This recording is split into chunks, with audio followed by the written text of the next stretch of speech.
구독과 좋아요, 그리고 슈퍼생스는 저희가 더 깊이 있는 분석을 만드는데 정말 큰 힘이 되거든요. 이 분석은 경기 데이터와 흐름을 기반으로 한 개인적인 예측이니까요. 최종 선택은 여러분 각자의 판단에 맡겨주시길 바랍니다. 자, 그럼 리옹과 셀타비고 데이터가 말하는 승부의 향방을 지금부터 파헤쳐 보겠습니다. 자, 시작하기 전에 제가 퀴즈를 하나 내볼게요. 홈팀이 볼 점유율을 압도적으로 가져가고 있습니다. 이게 곧바로 승리를 의미할까요? 데이터는 전혀 다른 이야기를 준비하고 있습니다. 네, 그래서 가장 먼저 리옹의 최대 강점처럼 보이는 바로 그 점유율부터 한번 해부해 보겠습니다. 겉으로만 보면 와, 리옹이 경기를 완전히 지배하는구나 싶죠. 평균 점유율이 무려 60.6%에 달하고 이걸 바탕으로 경기당 14.6개나 되는 슈팅을 퍼붓습니다. 하지만 저희 퀀트 모델은 이 데이터를 좀 다르게 봅니다. 바로 비효율적 질량이라고 부르는데요. 이게 무슨 뜻이냐면 양은 많은데 질이 떨어진다는 거예요. 성공 확률로 이어지지 않는 품질 낮은 공격이 그냥 많이 쌓이기만 했다는 거죠. 바로 이 관점이 리옹이 전략을 완전히 새롭게 보게 만듭니다. 이게 바로 그 증거입니다. 이전 경기에서 리옹은 슈팅을 자그마치 20번이나 했는데 정작 골로 이어질 확률을 나타내는 기대 득점, 즉 XG 값은 고작 0.80이었어요. 그러니까 이걸 슈팅 하나당 가치로 환산해보면요. 고작 0.04라는 숫자가 나와요. 이게 뭘 의미하겠어요?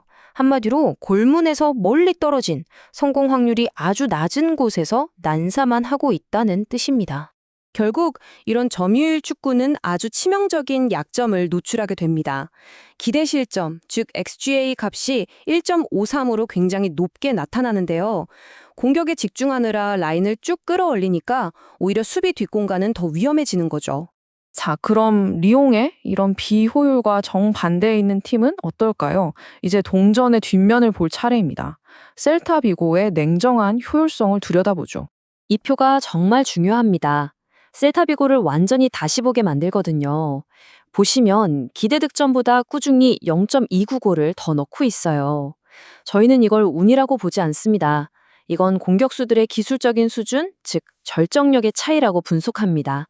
그래서 셀타의 전술을 한마디로 고농축 공격이라고 부를 수 있습니다. 경기당 평균 8번이라는 적은 슈팅으로 확실하게 골을 만들어내는 거죠. 자, 이런 효율적인 공격이 가능하려면 당연히 뒷받침이 되어야겠죠? 바로 셀타의 수비가 어떻게 이런 전략을 성공시키기 위한 완벽한 환경을 만들어내는지 한번 살펴보겠습니다. 셀타의 승리 공식은 바로 이 완벽에 가까운 수비 통제력에서 시작됩니다. 기대 실점이 1.01인데 실제 실점은 1.00, 거의 똑같죠? 이건 상대팀이 위협적인 공간으로 아예 들어오지 못하도록 효과적으로 막고 있다는 명백한 증거입니다. 근데 리옹의 상황을 더 안 좋게 만드는 변수가 있습니다. 바로 이 숫자, 8이에요. 파벨 슐츠를 포함해서 핵심 공격 자원이 무려 8명이나 부상으로 빠져 있습니다. 이렇게 대규모로 주전이 빠졌다는 건 정말 치명적입니다. 당연히 기존에 기록하던 경기당 1.20골 평균을 유지하기 힘들어지고요. 남아있는 선수들만으로는 좋은 찬스를 만들기도 어렵죠. 결국 셀타의 저 단단한 수비 블럭을 뚫어낼 방법이 사실상 없다고 봐야 합니다. 바로 이 지점에서 리옹이 판 함정에 스스로 빠지게 됩니다.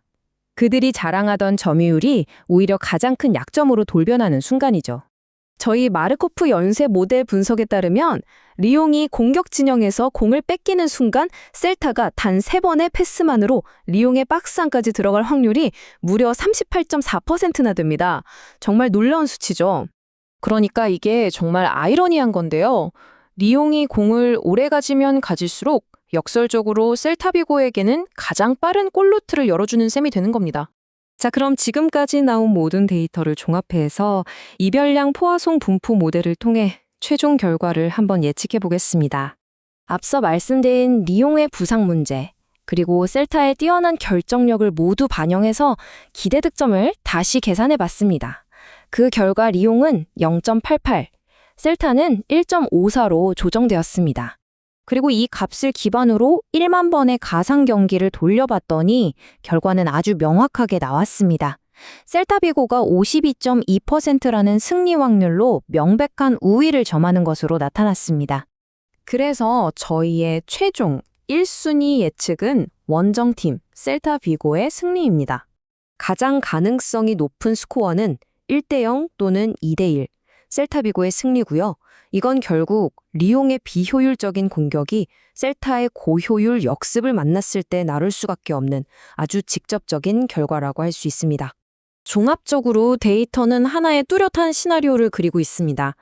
리옹의 비효율적인 점유율 축구는 기대 실점 1.01을 기록 중인 셀타의 견고한 수비벽에 막힐 거고요. 8명이나 되는 공격수의 부상은 공격의 질을 결정적으로 떨어뜨릴 겁니다. 반면에 셀타는 아주 효율적인 역습으로 기대 실점 1.53에 달하는 리옹의 수비 약점을 정확하게 공략할 것으로 보입니다. 이 경기는 우리에게 더 큰 질문 하나를 남기는 것 같습니다. 데이터가 지배하는 현대 축구에서 어쩌면 볼을 오래 소유하는 것 자체가 가장 큰 함정이 되어가고 있는 건 아닐까요?